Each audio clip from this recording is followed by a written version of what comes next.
Welcome to this explainer. Today, we're taking a seriously fascinating piece of source material, an ancient text from the Book of Numbers, and watching it transform into a dynamic master blueprint for building a nation. I mean, think about it. Long before we had modern constitutions, zoning boards, or urban planning commissions, this ancient text was laying out the exact physical and administrative groundwork for an entire society.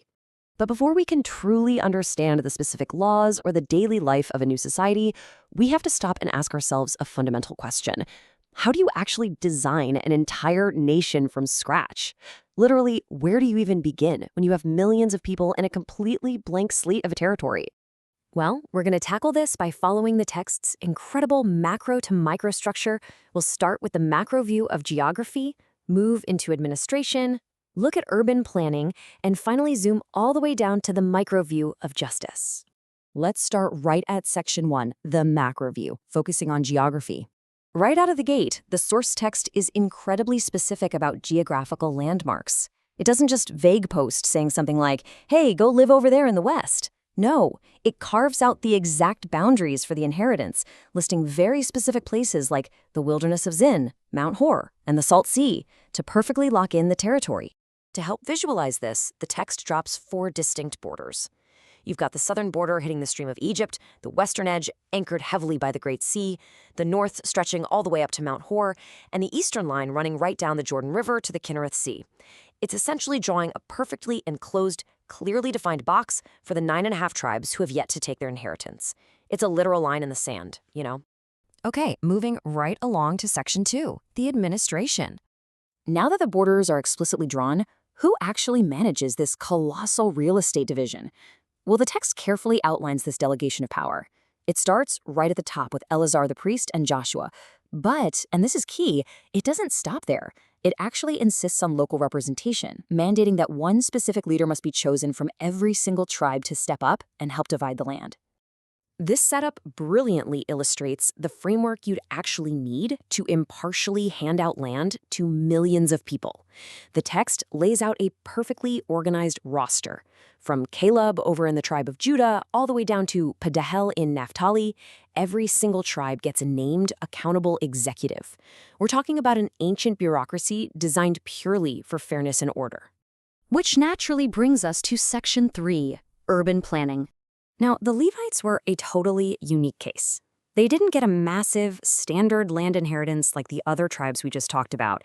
Instead, the blueprint assigns them exactly 48 distinct cities to live in, and these were to be scattered strategically all throughout the other tribal territories. And it strictly divides those 48 cities into 2 camps. You have 42 regular dwelling cities, and then you have 6 highly specialized hubs known as cities of refuge. Keep those in the back of your mind because we're going to dig into their intense legal purpose in just a sec. But check this out. The text doesn't just list the cities and say, good luck. It literally acts as an ancient zoning board. It lays out exactly how much open green space needs to surround these Levite cities for their animals, their wealth, and just their daily needs. This is literally early environmental and urban design in action. The magic number here is 2,000. 2,000 cubits of open space. That's roughly 3,000 feet. And the text demands that you measure this outward from the city wall. 2,000 cubits on the east, the south, the west, and the north, with the city sitting perfectly dead center. It guaranteed a standardized, protected green belt for every single Levite community across the entire nation. All right, wrapping things up with section 4, the micro view, focusing on justice. So now we zoom all the way down from macro geography and urban zoning to the individual human level. Remember those 6 cities of refuge? The text outlines this fascinating, incredibly high-stakes legal mechanism. A city of refuge is a designated sanctuary where someone who unintentionally takes a life absolutely must flee. Why? To escape immediate vigilante justice from the victim's enraged relative, a figure the text actually refers to as the Avenger. Talk about high stakes, right? This is literal life or death, fleeing across the very same borders we mapped out at the start of this explainer. The source text is completely meticulous about setting up the legal conditions for who is actually allowed to use these sanctuaries. The legal distinction here is incredibly stark, and it all comes down to intent and the weapon used. Striking someone with an iron implement or a deadly hand-sized stone, that's intentional murder, and that killer is to be put to death. No sanctuary for you. But if the act is truly unintentional, the law actually requires sanctuary. The physical cities are built to support this exact legal nuance. Which brings us to this incredibly powerful quote directly from the text.